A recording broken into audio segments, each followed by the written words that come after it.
नमस्कार, news are आप देख रहे हैं और मैं हूं आपके साथ पूर्वी नेमा। बहुत स्वागत है आपका हमारे इस खास कार्यक्रम में। भारतीय जनता पार्टी ने लंबे मंथन के बाद आखिरकार मध्य प्रदेश के सीएम पद का ऐलान कर दिया है, जिसमें उज्जैन के डॉक्टर मोहन यादव को मुख्यमंत्री बनाया गया है। डॉक्टर मोहन यादव मध्य प्रदेश बीजेपी विधायक दल के नेता चुने गए हैं। डॉक्टर मोहन यादव अब मध्य प्रदेश के नए मुख्यमंत्री होंगे।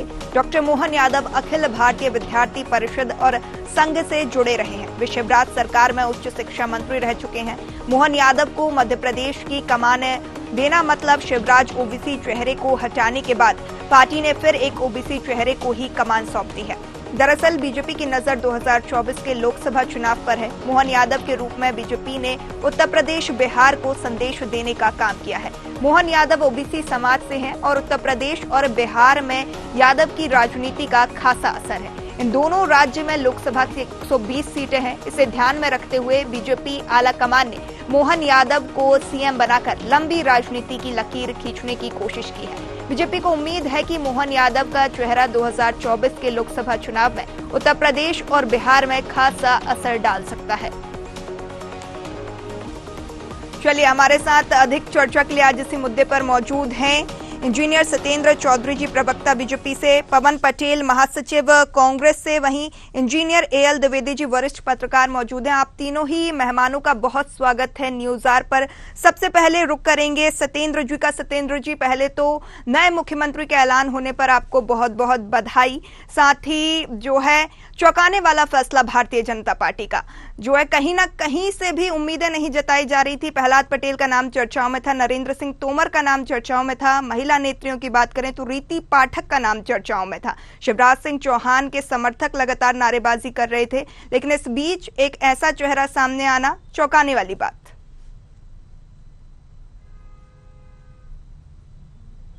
जी सत्येंद्र नमस्ते जी। पूर्वी जी, आपके दर्शकों का अभिनंदन है जी। मुझे इको हो रहा है, आपकी आवाज सब इको आ रहा है, थोड़ा पीसीआर जी इको कंट्रोल कर देगा। देखिए, भारतीय जनता पार्टी की यही विशेषता है और यह विशेषता आप सभी ने भी देखा। भारत के सारे पत्रकारिता जगत से जो हमारे पुरोधा हैं उसमें पांडित्य किया हुआ है, वह सभी और पार्टी के अंदर सभी लोग एकदम से आश्चर्यचकित रहे जिस प्रकार से आज हमारे विधायक दल के नेता चुने गए हैं। 3 बार के विधायक हैं श्री मोहन यादव जी। मेरा और वो मध्य प्रदेश में सरकार में मंत्री भी रहे हुए हैं, उच्च शिक्षा मंत्री रहे और 3 बार विधायक हैं। तो उसके पहले वो एमपी टूरिज्म बोर्ड के चेयरमैन भी रहे हुए हैं। तो भारतीय जनता पार्टी में एक ऐसी पार्टी है जिसमें कार्यकर्ताओं को स्थान मिलता है, कार्यकर्ताओं को प्रोत्साहन दिया जाता है और सर्वोच्च पदों पर भी उनको आरूढ़ किया जाता है। आज आदरणीय मोहन यादव जी जीता जागता उदाहरण है।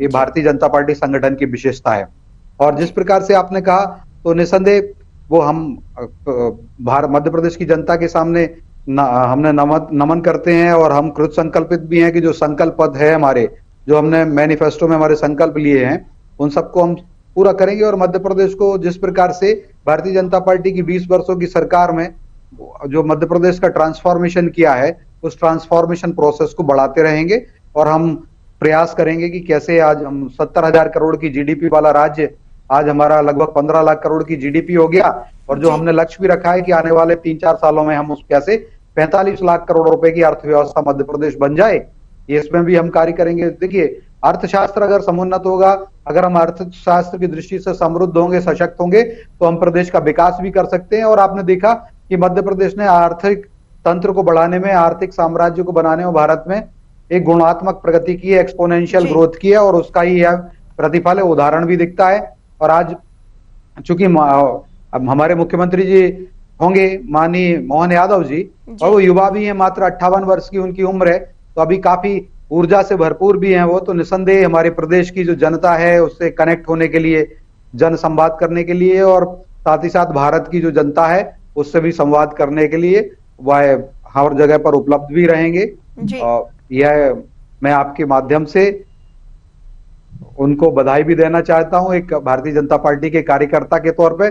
और उनका नियुक्ति निसंदेह हम सभी कार्यकर्ताओं को भी एक प्रोत्साहन देती है कि भारतीय जनता पार्टी में चरैवेति के मंत्र को मान करके अगर कोई कार्यकर्ता चलता रहता है तो पार्टी के अंदर उसके कार्यों का मूल्यांकन होता है, उसकी क्षमताओं का मूल्यांकन होता है और कभी ना कभी उस व्यक्ति को अच्छे दायित्वों से सुशोभित भी किया जाता है। तो हम भारतीय जनता पार्टी के समस्त कार्यकर्ताओं को प्रेरणा भी मिलती है। जी बिल्कुल, हमारे साथ पवन पटेल भी मौजूद हैं, कांग्रेस महासचिव हैं।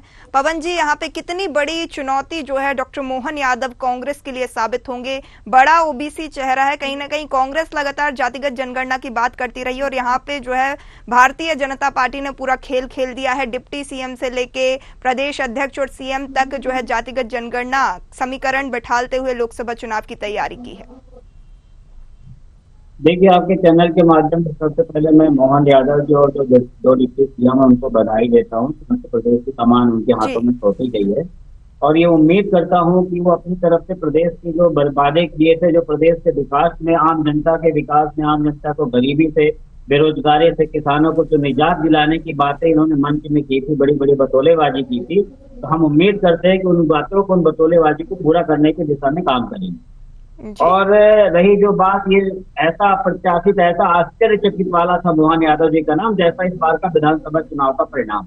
जिस तरह विधानसभा का चुनाव का परिणाम आया तो उससे भी पूरा प्रदेश की जनता आश्चर्यचकित थे कि लोगों को समझ में नहीं आ रहा था ये क्या होगी। उसी तरह मोहन यादव जी का नाम आने से भी लोग आश्चर्यचकित है कि कैसे मोहन यादव जी बन गए। और रही जो बात बोलते हैं हमारे अभी जो आजादी भारतीय जनता पार्टी के मित्र बोल रहे थे कि हमारे यहाँ काम का आकलन होता है, तो मुझे लगता है अभी कल तक जितनी डिबेट हुई तो सबको यही कहते हैं कि सबसे ज्यादा मेहनत अगर किसी ने की तो शिवराज सिंह चौहान ने की है। सबसे पहला हक उन्हीं का बनता है। उन्होंने यहाँ प्रदेश की जनता, मामा भांजी का एक रिश्ता बनाया था, भैया भाभी का एक रिश्ता बनाया था, प्रदेश की जनता से एक रिश्ता बनाया था, तो उस हिसाब से तो सबसे बड़ी दावेदारी उनकी आती है।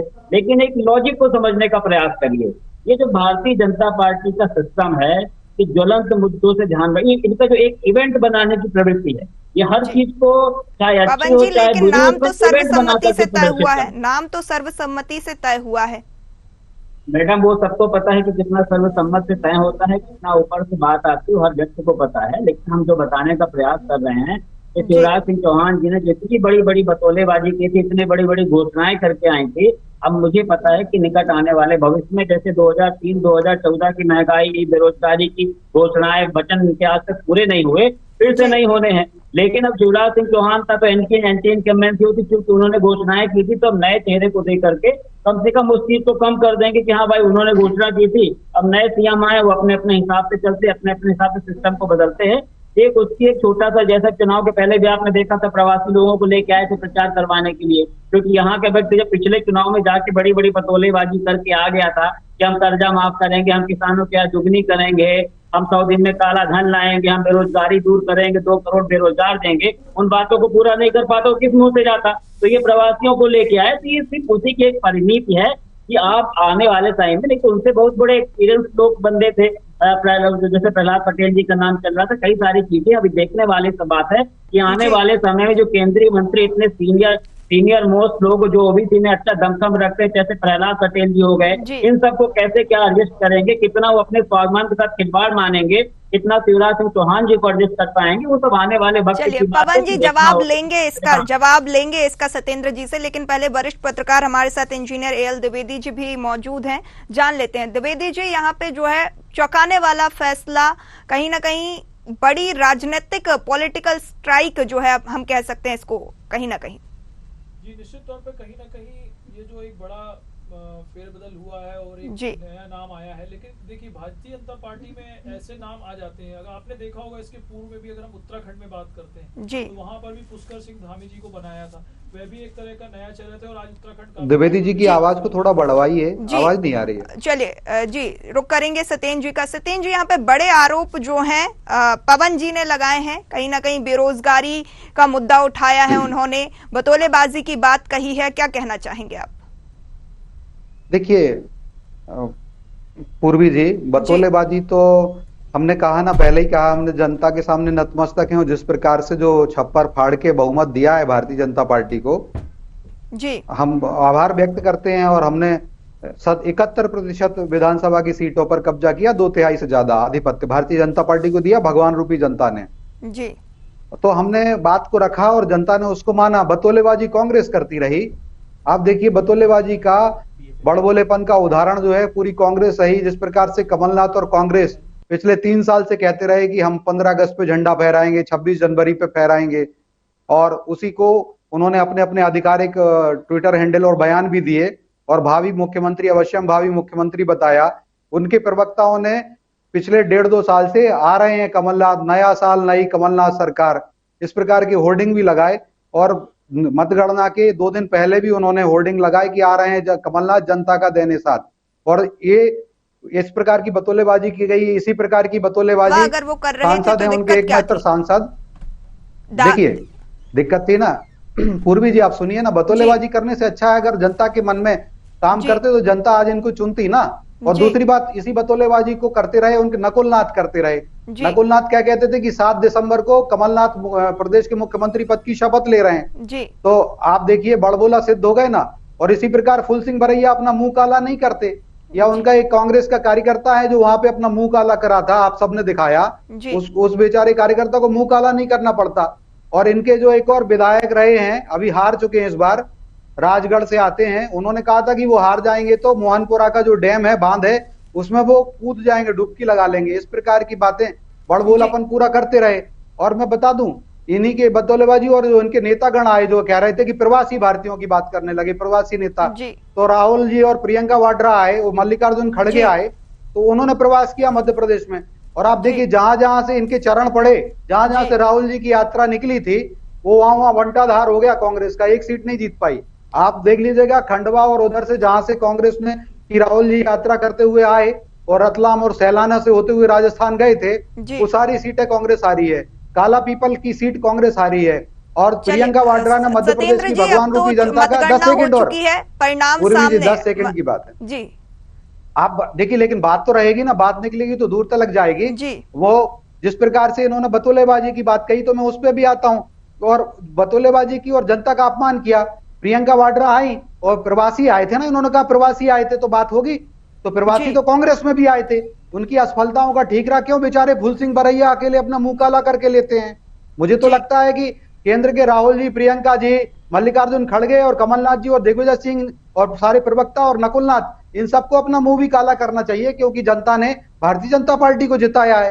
तो मैं वही कह रहा था, प्रियंका वाड्रा जी ने मध्य प्रदेश की भगवान रूपी जनता का अपमान किया। बोले आप लोग अंधे हो गए हो, 4-4 बार भारतीय जनता पार्टी को जिता चुके हो, जनता को यही बात बुरी लगी, 5वीं बार भी जिता दिया। सत्येंद्र जी आएंगे आपके पास वापस, द्विवेदी जी के पास आएंगे, अपनी बात रख रहे थे द्विवेदी जी यहाँ कहीं ना कहीं बड़ी पॉलिटिकल सर्जिकल स्ट्राइक इसे मान सकते हैं, चौंकाने वाला फैसला भारतीय जनता पार्टी का। देखिए निश्चित तौर पर कहीं ना कहीं ये बहुत अहम फैसला माना जा रहा है। और आप देखेंगे कहीं ना कहीं ओबीसी की जो कार्ड कांग्रेस लगातार अपने चुनाव में, भाषणों में और लगातार कह रही थी, जैसे राहुल जी ने सेक्रेटरी की बात बताई थी कि दिल्ली में सेक्रेटरी जो मंत्रालय हैं वो ओबीसी के इतने कम लोग हैं, तो कहीं ना कहीं ये सामंजस्य बनाते हुए मुझे लगता है कि ओबीसी को ही मुख्यमंत्री का चेहरा इसलिए प्रोजेक्ट किया गया।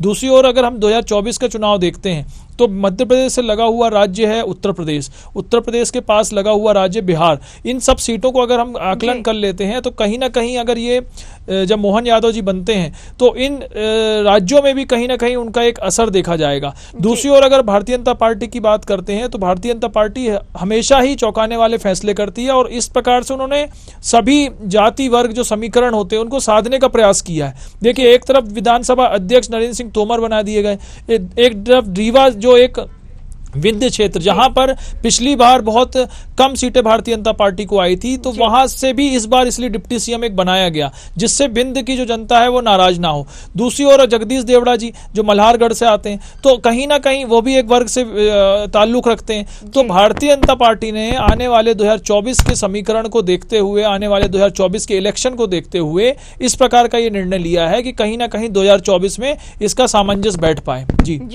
बिल्कुल, रुक करेंगे अब हम पवन जी का। पवन जी यहाँ पे जो है लगातार हमारी चर्चा हो रही थी सत्येंद्र जी से। सत्येंद्र जी कह रहे हैं कि बतौलेबाजी तो कांग्रेस करती आ रही है, कांग्रेस ने जो है मुंह काला करने की बात करी, कांग्रेस ने सरकार बनाने का दावा किया, इस तरीके से जो है बीजेपी प्रवक्ता का कहना है।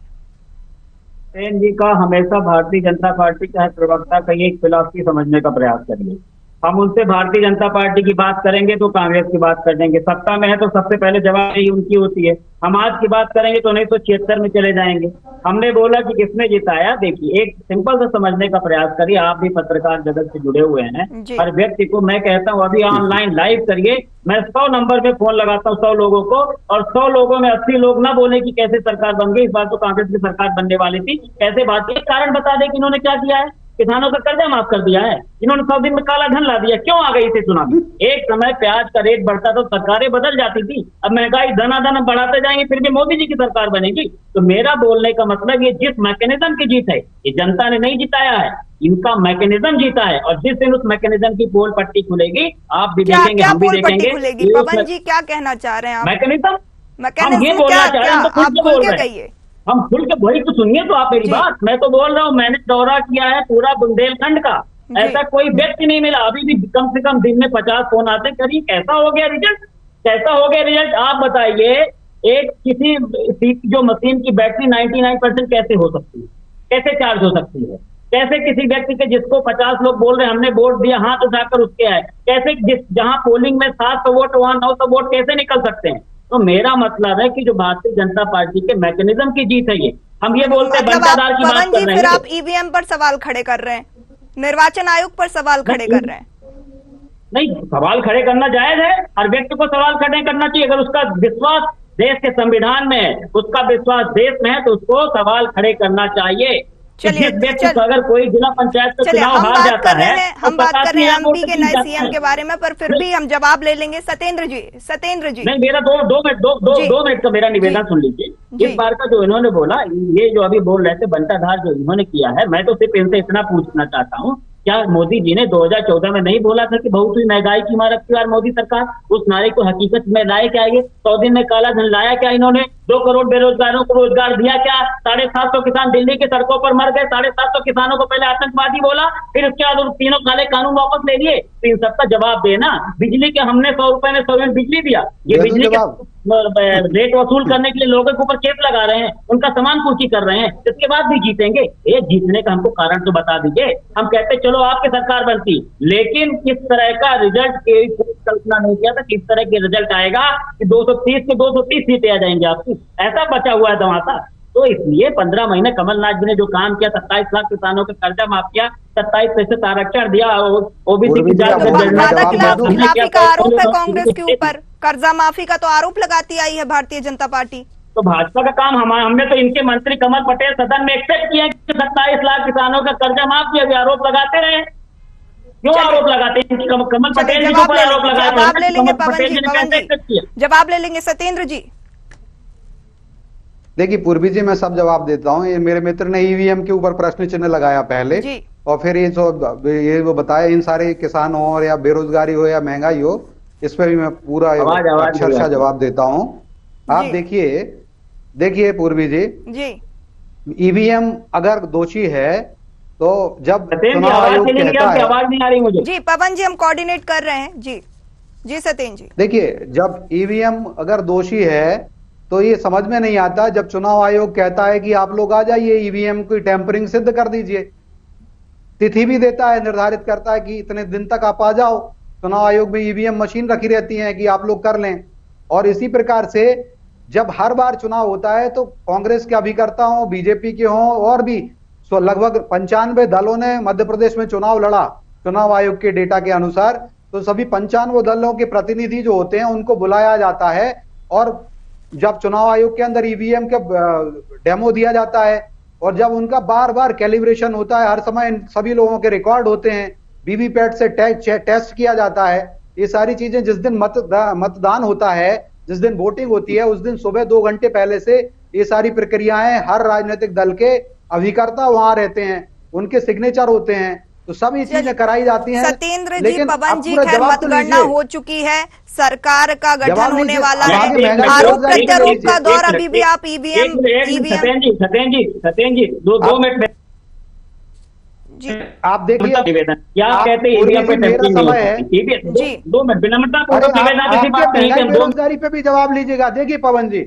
ये अन्याय मत करिए, आप कहते हैं मैं न्यूज़ पे आप जवाब देने दीजिए मुझे। पूर्वी जी, आप पूर्वी जी मुझे जवाब देने दीजिए। जी जी पूरा सतेंद्र जवाब जी, नहीं हुआ लेकिन मेरा। बात अभी आपने जो है उनसे नए बहुत सारे मुख्यमंत्री प्रश्न की किए हो थे। रही है। अब आरोप प्रत्यारोप के दौर का जो समय है वो गुजर चुका है।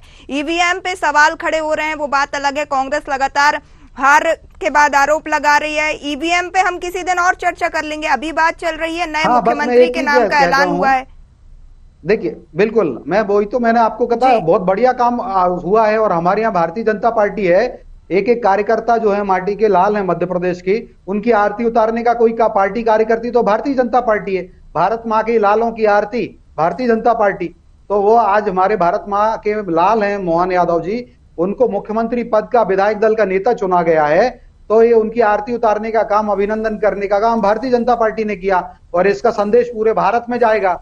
आप देखिएगा जिस प्रकार से। और मैं कहता हूं फिर ये लोग रोएंगे लोकसभा में कि 400 से ज्यादा सीटें भारतीय जनता पार्टी को कैसे आ गई, क्योंकि ये लोग ये काम नहीं कर रहे। अभी इनकी समीक्षा बैठक हुई, राहुल जी, प्रियंका वाड्रा, मल्लिकार्जुन खड़गे, ये सब लोग थे। कमलनाथ जी मध्य प्रदेश से गए, दिग्विजय सिंह जी। तो राहुल गांधी जी ने पूछा उनसे कि आप लोग क्यों हारे मध्य प्रदेश, तो कमलनाथ जी ने बोला कि साहब ईवीएम ने हरा दिया। तो साफ साफ बयान था कि देखो अभी ईवीएम छोड़ो, आप दूसरे कारण बताओ आप क्यों हारे। क्योंकि ये बात उनको भी पता है कि ईवीएम वाला बहाना रोने से कुछ नहीं होता, हारे क्यों हो। कमलनाथ जी को चुप करा दिया, बोले दूसरे कारण पे डिस्कस करेंगे अभी।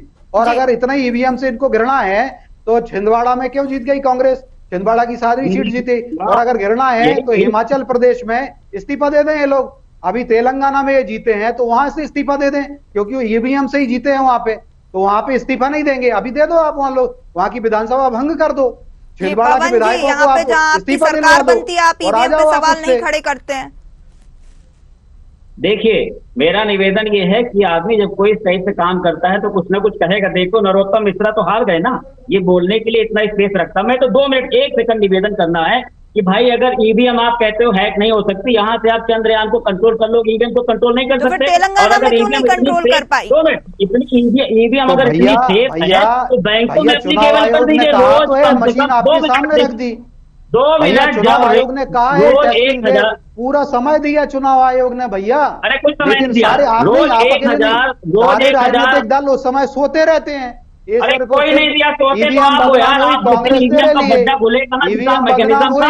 मैं कह रहा हूँ ईवीएम को एप्लीकेबल करा दीजिए बैंक में आप, इनके ऊपर ईवीएम को एप्लीकेबल करा दीजिए। ईवीएम बदनाम हुई कांग्रेस के लिए। अरे रोज कंप्लेन होती, लाखों शिकायतें दर्ज की जाती है, इसका पैसा उसने निकाल लिया, इसका पैसा उसने वहां ईवीएम को लगा दो। कहता है कि इस तारीख से इस तारीख तक आ जाइए कांग्रेस के लोग या कोई भी राजनीतिक दल के लोग, तभी नहीं जाते हैं। लेकिन अब अरे आप जीत का कारण तो बता दो, क्यों जीते आप इस तरह? कर्जा माफ कर दिया था आपने, 100 दिन में नहा दिया था, 2 करोड़ रोजगार दे दिए थे, महंगाई कम कर दी थी, सिलेंडर को कम कर दिया था। एक कारण तो बताओ ना क्यों जीत रहे? सतेंद्र जी, पवन जी आपको रोकना चाहूंगी। पवन जी, सतेंद्र जी, आप दोनों को रोकना चाहूंगी क्योंकि हम मुद्दे से भटक रहे हैं, हम बात ईवीएम पर नहीं कर रहे हैं। चलिए मैं रुक करना चाहूंगी द्विवेदी जी का। द्विवेदी जी, यहाँ पे भारतीय जनता पार्टी और एनडीए जो है 400 सीट लोकसभा में जीतने का दावा कर रही है कि ये फैसला भी प्रत्याशित होगा। देखिए निश्चित तौर पर 2024 में क्या समीकरण बनते हैं उसके लिए तो कहना एक जल्दबाजी होगी, लेकिन कहीं ना कहीं जो ओबीसी फैक्टर को लेकर के भारतीय जनता पार्टी अब मुझे लगता है चल रही है और उसने सभी वर्गों को साधने के हिसाब से ही आप देखेंगे। अगर छत्तीसगढ़ में भी जो गठन हुआ है सरकार का, उसमें भी डिप्टी सीएम बनाए गए हैं और विधानसभा अध्यक्ष जो बनेंगे, तो ये पूरा कहीं ना कहीं जातीय समीकरण को लेकर के ही अब लगता है भारतीय जनता पार्टी आगे बढ़ रही है। और उसका ऐसा मानना है जो निचले तबके के लोग हैं उनको ऊपर बढ़ाना है और उनको आगे कैसे उनका उत्थान हो, इसी का एक समीकरण आपको चाहे मध्य प्रदेश हो चाहे छत्तीसगढ़ हो। और मुझे ऐसा लग रहा है कि राजस्थान में भी कुछ इस प्रकार के ही निर्णय आने वाले हैं जब वहां पे मुख्यमंत्री की घोषणा होगी। तो अगर हमारी जो आज हम बात कर रहे हैं मध्य प्रदेश के मुख्यमंत्री के लिए, तो मोहन यादव जी एक ऐसा चेहरा है जो कहीं ना कहीं इन सब फैक्टरों से मेल खाता है। दूसरी ओर अगर विंध्य की राजनीति जो हम बात कर रहे हैं, वहां राजेंद्र शुक्ला जी को बनाया गया। क्यों? क्योंकि कहीं ना कहीं वहां पर भारतीय जनता पार्टी की सीटें पिछले चुनाव में कम आई हुई थी, तो वहां से जब एक व्यक्ति आता है तो उस क्षेत्र का दबाव, उस क्षेत्र का दौरा, उस क्षेत्र का विकास बढ़ता है। तो इसलिए कहीं ना कहीं राजेंद्र शुक्ला जी को भी डिप्टी सीएम बनाया गया और दूसरी ओर जगदीश देवड़ा जी को बनाया गया। सदन किस प्रकार से चले, विधायकों को किस प्रकार से देखा जाए, इसलिए नरेंद्र सिंह तोमर को वरिष्ठता के आधार पर उनको भी स्पीकर बनाया गया। तो कहीं ना कहीं ये समतुल्य एक समीकरण थे जो सभी तरह से बैठाए गए हैं भारतीय जनता पार्टी में। अब देखना यह है, क्योंकि कहीं जो विभिन्न मुद्दे हैं। मध्य प्रदेश में सबसे बड़ा एक मुद्दा है, वो है कर्ज का मुद्दा। किस प्रकार से जो नए नवागत जो मुख्यमंत्री मध्य प्रदेश में आए हैं, वे किस प्रकार से इस कर्ज को ऊपर ले जाएंगे या इस कर्ज से सबको राहत दिलाएंगे, ये एक सबसे बड़ा एक विषय प्रश्न बन जाएगा। अब देखना यह है कि आने वाले जो चुनाव हैं और चुनाव के पहले किस प्रकार से ये कर्ज से मुक्ति लोगों को मिल पाएगी, क्योंकि मध्य प्रदेश में कर्ज बहुत ज्यादा बढ़ चुका है। जी चलिए, ये बड़ा सवाल यहाँ पे सत्येंद्र जी, कर्ज से कैसे जो है मुक्ति जो है मध्य प्रदेश की जनता को मिल पाएगी? देखिए, निसंदेह कर्ज हो या मेरे कांग्रेसी मित्र कह रहे थे कि भूखमरी से या बेरोजगारी से, तो मैं बता दूं कि आप देखिए, अभी रिपोर्ट आई है विश्व IMF की, उसने कहा है कि मध्य प्रदेश में लगभग 1.5 करोड़ लोग भूखमरी से, गरीबी रेखा से ऊपर आए हैं। और हमने 5 साल तक, आने वाले 2028 तक मध्य प्रदेश और भारत के 82 करोड़ लोगों के लिए भोजन देने का काम किया है ताकि भूखे ना सोएं। लेकिन कांग्रेस के नेतागण जरूर भूखे सोएंगे, भूखमरी रहेगी या बेरोजगारी कांग्रेस के अंदर रहेगी, क्योंकि कांग्रेस को हर जगह से बाहर होती जा रही कांग्रेस। और जिस प्रकार से बेरोजगारी की बात है, तो बेरोजगारी पे हमने मध्य प्रदेश में 125 लाख युवाओं को लगभग 75,000 करोड़ रुपए की राशि से स्वरोजगार की ओर उन्मुख किया है। ये सरकारी डेटा है। मुख्यमंत्री स्काई योजना के माध्यम से प्रतिमाह 8,000 से लेकर 10,000 रुपए प्रतिमाह दिए जा रहे हैं, जबकि कांग्रेस ने युवाओं को कहा था हर महीने 4,000 रुपए देंगे बेरोजगारी भत्ता, लेकिन एक युवा को 4 रुपए नहीं दिए थे। महापाप किया था। 15 महीने की काट की हांडी वाली सरकार में 51 से ज्यादा योजनाएं बंद कर दी थी। अब चूंकि आपने कर्ज की बात कही, तो कांग्रेस के नेतागण जरूर बेरोजगार हो गए हैं, लेकिन हमने रोजगार दिया है, सरकारी नौकरी भी दी है और केंद्र में भी दी हुई है, 50 करोड़ से ज्यादा का रोजगार। और ESI EPFO का डेटा कहता है कि हर महीने 16 लाख से ज्यादा लोगों को रोजगार मिल रहा है। ESI का, EPFO का डेटा। और पीरियोडिक लेबर फोर्स सर्वे की रिपोर्ट आई, उसमें भी बताया गया कि बेरोजगारी रिकॉर्ड नीचे आ गई है। पीरियोडिक लेबर फोर्स सर्वे, उसमें बताया, उसमें बहनों की काम करने की दर जो है, हमारी महिलाएं भारत की, उनकी योगदान भी बढ़ा है, 18% से 30% हो गया। 12% महिलाएं मोदी सरकार में ज्यादा काम करने लगी हैं। अब चूंकि कर्ज की बात बहुत अच्छी उठाई है, वरिष्ठ पत्रकार हैं द्विवेदी जी, तो मैं बता दूं कि हम निसंदेह उस पर भी अच्छा काम करेंगे। सन 2000 में अगर हमारी सरकार नहीं थी, 2003 में जब बंटाधार दिग्विजय सिंह जी का शासन होता था कांग्रेस का, तो मध्य प्रदेश 1 रुपए कमाता था तो 23 पैसे ब्याज भरने में चले जाते थे। जो ऋण लिया था उसका ब्याज भरने में 23 पैसे जाते थे। और 2017 में जब कोरोना नहीं आया था, तो एक स्थिति ऐसी थी कि हम 1 रुपए कमाते थे तो मात्र 7 पैसे ही हमें ब्याज भरने में जाते थे। आज कोरोना जैसी महामारी आई, इस कारण से हमें थोड़ा ज्यादा वित्तीय प्रबंधन करना पड़ा राज्य के लोगों के लिए। तो आज 1 रुपए मध्य प्रदेश कमाता है तो 12 पैसे ब्याज भरने में जा रहे हैं। हम निसंदेह कम करेंगे। जो GDP टू लोन रेशो है, वो पहले 35% हुआ करता था दिग्विजय सिंह जी के समय पे, आज हमने उसको 25 से 26% के आसपास कर दिया। और जो मैंने कहा 3 गुना से ज्यादा हमने मध्य प्रदेश की वित्तीय शक्ति को बढ़ाया, क्योंकि हमने 7 पैसे ही देते थे। तो कोरोना जैसी महामारी आई, प्रधानमंत्री तो नॉर्मल अगर कोरोना नहीं आता तो आज जो 3.5 लाख करोड़ में मध्य प्रदेश का जो विकास और ये सारी चीजें की हैं, तो आज ये निसंदेह अगर कांग्रेस की सरकार को कल्पना में मान लेते हैं, कल्पना मात्र करते हैं, तो 10 लाख करोड़ से ज्यादा का कर्ज कर दिया होता कांग्रेस ने। और कोरोना जैसी महामारी आई तो प्रधानमंत्री मोदी जी ने भी कहा था, संसद में कहा था कि कोरोना जैसी महामारी आने पर ये कांग्रेस और जो विपक्षी दल है भ्रष्टाचार के पहाड़ खड़े कर देते, या कमलनाथ जी की जो सरकार होती तो मिगलानी और कक्कड़ जी की जेबों में से करोड़ों रुपए निकलते, सारा पैसा वहां दे देते और जनता का पैसे जो बट्टे खाटे में डाल देते कोरोना की। तो ये 12 से 15 लाख करोड़ का आज मध्य प्रदेश पे कर्ज हो जाता।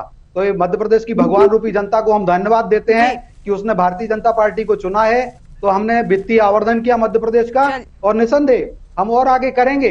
और आप देखिए जिस प्रकार से कांग्रेस की जहां जहां सरकारें हैं, राजस्थान की ले लीजिए, 10 सेकंड क्या और समझ लीजिए, कांग्रेस ने 5 साल शासन चलाया, वहां पर देखिए कितनी है, क्या अर्थव्यवस्था को GDP से 45% का कर्ज हो गया, और 2,65,000 करोड़ का उनका बजट है। चलिए सत्येंद्र जी, कांग्रेस महासचिव अपनी पार्टी का यहाँ पे निशान दिखाते हुए नजर आ रहे हैं, उनके पास चलेंगे। और बजट पवन जी, यहाँ पे GDP बढ़ाने का दावा, जी GDP बढ़ाने का दावा यहाँ पे भारतीय जनता पार्टी करती हुई नजर आ रही है। देखिए अभी जैसा मैं महसूस कर रहा था सत्येंद्र जी की बात सुन के, उसी तरह जनता महसूस करती विज्ञापन देख के।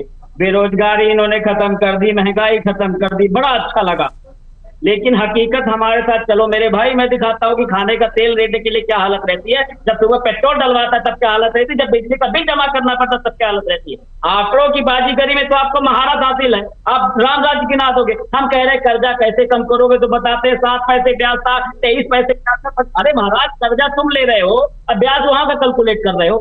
ये बताओ, आप चुनाव आचार संहिता के लगने के 8 दिन में 4 बार कर्जा लिया भाई साहब लोगों ने, और तुरंत खानी बताने में कोई कमी नहीं है। मतलब धन्य है भारतीय जनता पार्टी के लोग कि किस तरह का काम ये करते हैं। ये कोरोना की बात करते हैं, जब प्रधानमंत्री आपदा कोष था तो आपको पीएम केयर फंड खोलने की क्या जरूरत पड़ी?